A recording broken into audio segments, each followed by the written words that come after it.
Bonjour, messieurs, dames. Vous savez, quand vous êtes handicapé, vous faites certaines... Enfin, je veux dire, quand vous êtes handicapé. Quand vous avez mon handicap, vous faites certaines conneries par accident. Et vous mettez les personnes autour de vous mal à l'aise.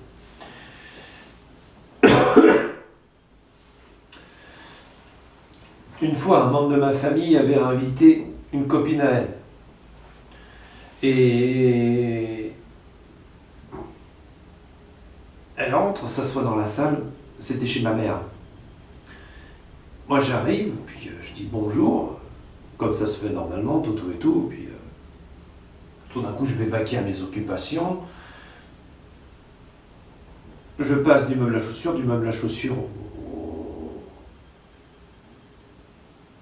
Et puis de là je me mets à tourner un peu en rond, puis comment dire... J'entends dans la salle, qu'est-ce que j'ai fait? Qu'est-ce que je lui ai fait? Puis, comment dire, un membre de ma famille lui répond, c'est tout à fait normal, c'est tout à fait normal. Rassure-toi, tout va bien. Bon. Puis tout d'un coup, j'entends gueuler mon nom. Viens dans la salle. Bon, j'arrive.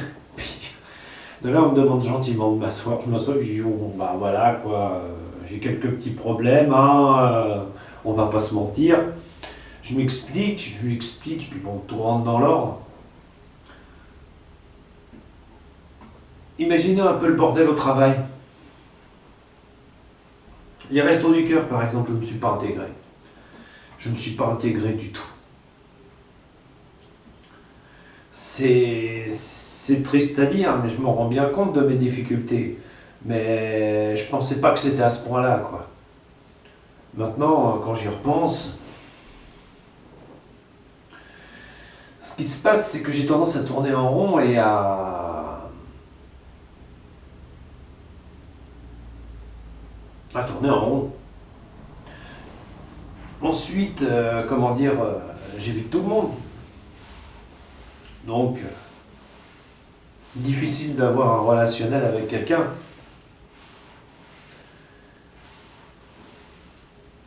Etc. L'handicapé dans toute sa splendeur, quoi. Enfin, l'handicapé.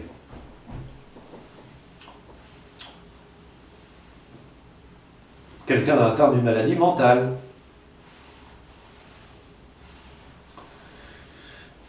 Je me suis filmé. J'essaie d'y remédier, c'est très compliqué.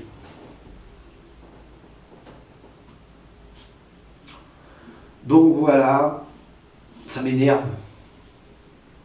Pourquoi je fais part de ça en forme de tuto sur Internet?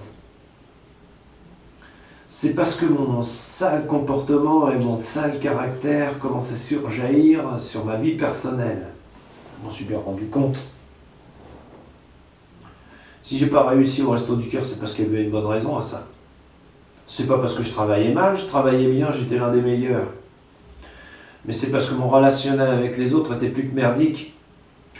Quand le midi, il sortait le pinot pour le boire, comment dire, dans le machin, ça me mettait mal à l'aise. Quand ils fumaient, ça me mettait mal à l'aise. Quand ils parlaient de leur, comment dire, de leur ancien travail ou de leur travail, ça me mettait mal à l'aise. Quand ils parlaient de leur famille, ça me mettait mal à l'aise. J'ai pas réussi à l'intégrer.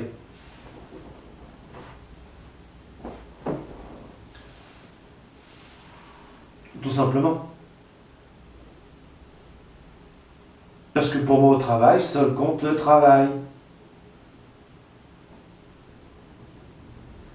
C'est compliqué.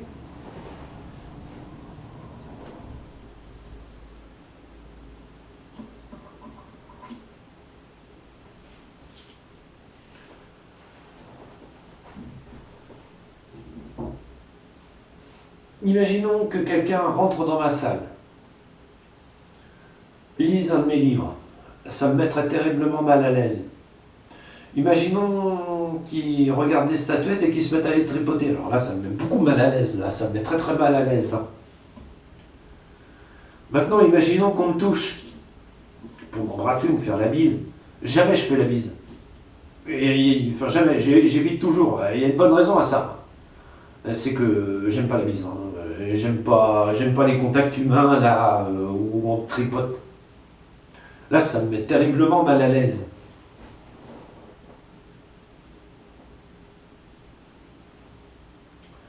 Alors du coup, voilà quoi. Les gens comprennent pas ça. Ben, comment pourraient-ils le comprendre? Ils sont normaux.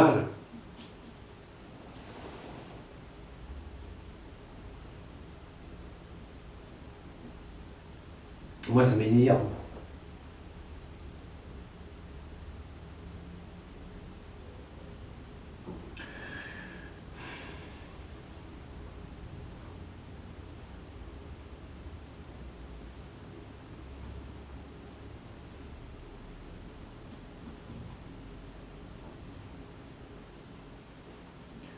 Donc voilà pourquoi j'ai jamais réussi à m'intégrer où que ce soit. Je suis pas auto-intégrant. Je sais pas comment vous dire.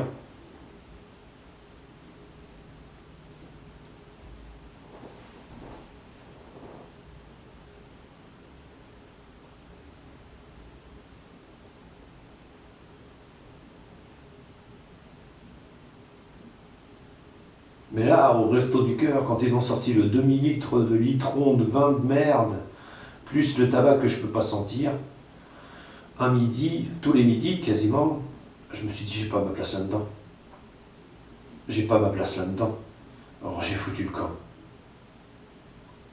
J'avais carrément oublié ce que j'y étais venu faire. Aider les pauvres. Vous saisissez l'ampleur de la connerie? Pour moi, je pouvais pas rester. C'est con, mais...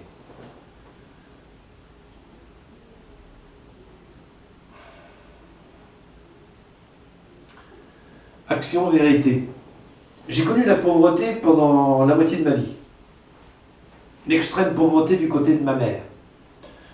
J'ai connu l'extrême richesse du côté de mon père.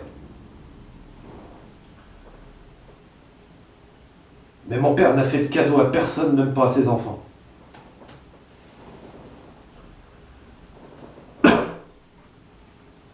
Alors, je me suis dit, à un moment donné,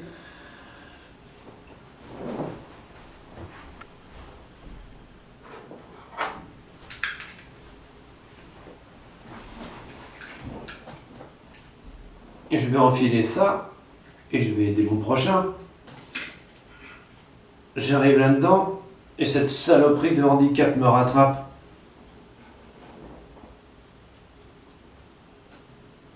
J'y avais pas pensé.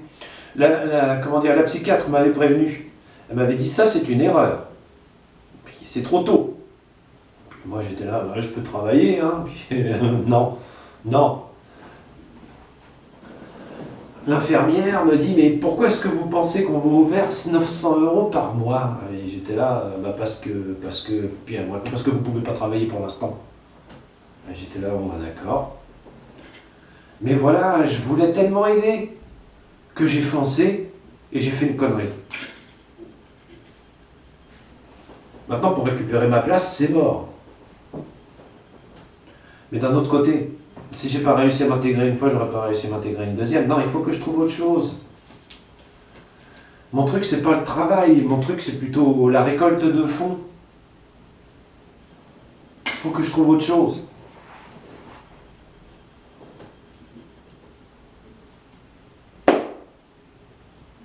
J'essaie d'aider. Mais le problème, c'est que je suis tellement maladroit que...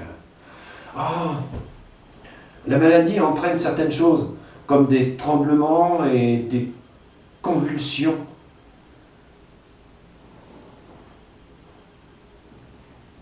Et il y a beaucoup du traitement, mais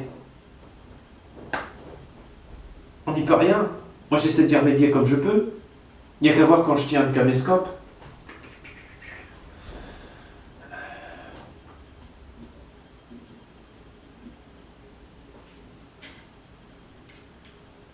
Ça m'énerve.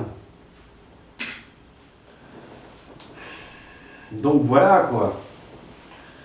Donc me jugez pas trop durement, hein.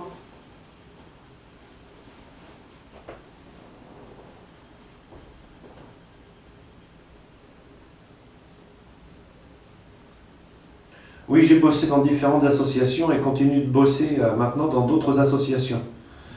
L'aide aux femmes battues, les cancers et le sida. Je ne blague pas, hein.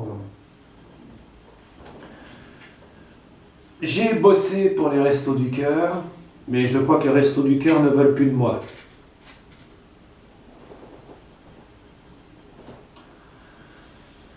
Trop lent, légèrement maladroit, ne s'adaptant pas, donc n'ayant rien à faire dans un atelier. Sympatoche, n'est-ce pas?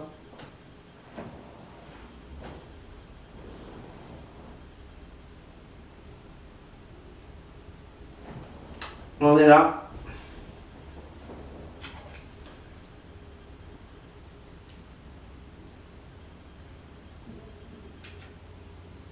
Mais je vais trouver. Il y a toujours une voie quelque part.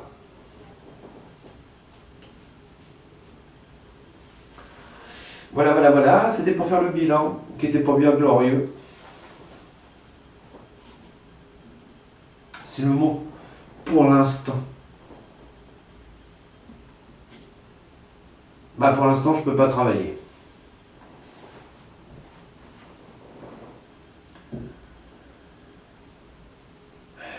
Ça m'énerve.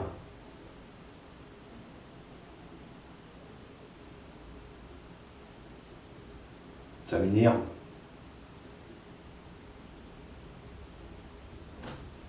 Voilà.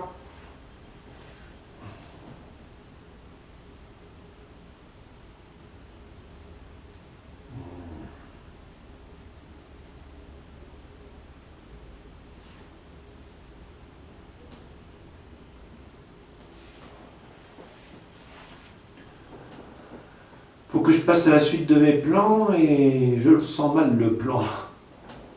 Oui, le plan de travail. Mais bon, ça je verrai ça dans le futur.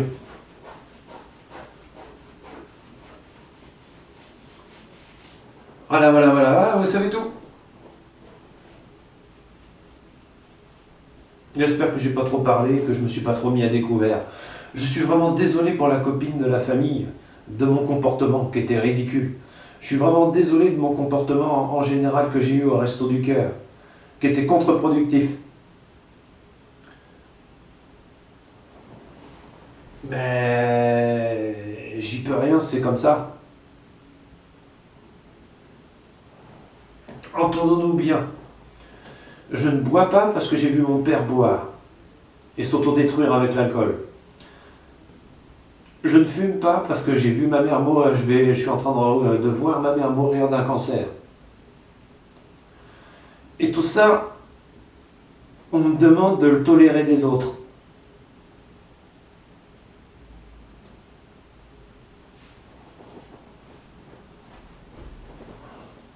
Si j'étais pas handicapé, d'accord, mais là, pas d'accord.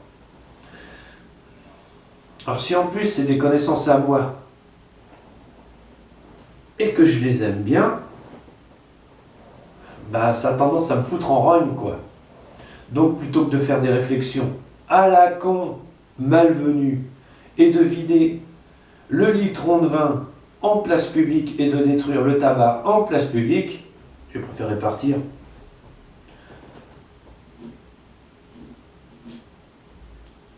Je sais, vous me direz, ils n'ont pas bu assez pour s'enivrer, c'était qu'un verre et patati et patata. Mais ça va tellement vite.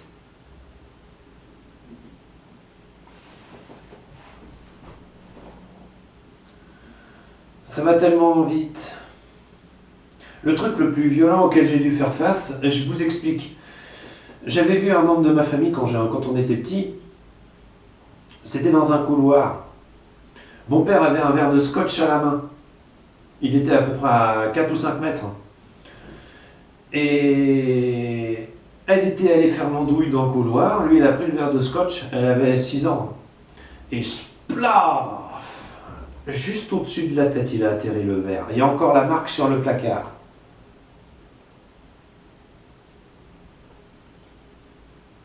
Il y en a qui ont l'alcool mauvais.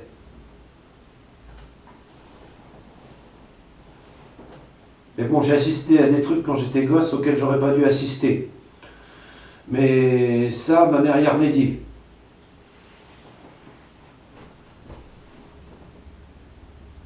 Point positif.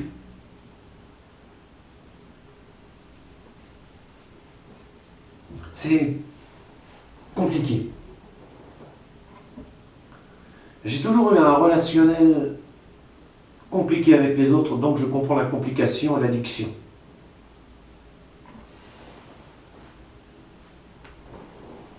Mais je ne tolère pas la violence. Voilà, je crois que c'est tout ce que j'avais à dire. Bon.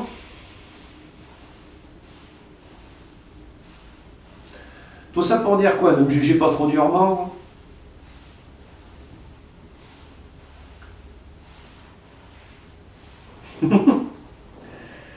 Allez, messieurs, dames, j'ai assez parlé, là il est 12h30, il faut que j'aille manger. En vous souhaitant une bonne chandeleur et de bonnes crépounettes. Au revoir, messieurs, dames. Et méfiez-vous toujours des contrefaçons.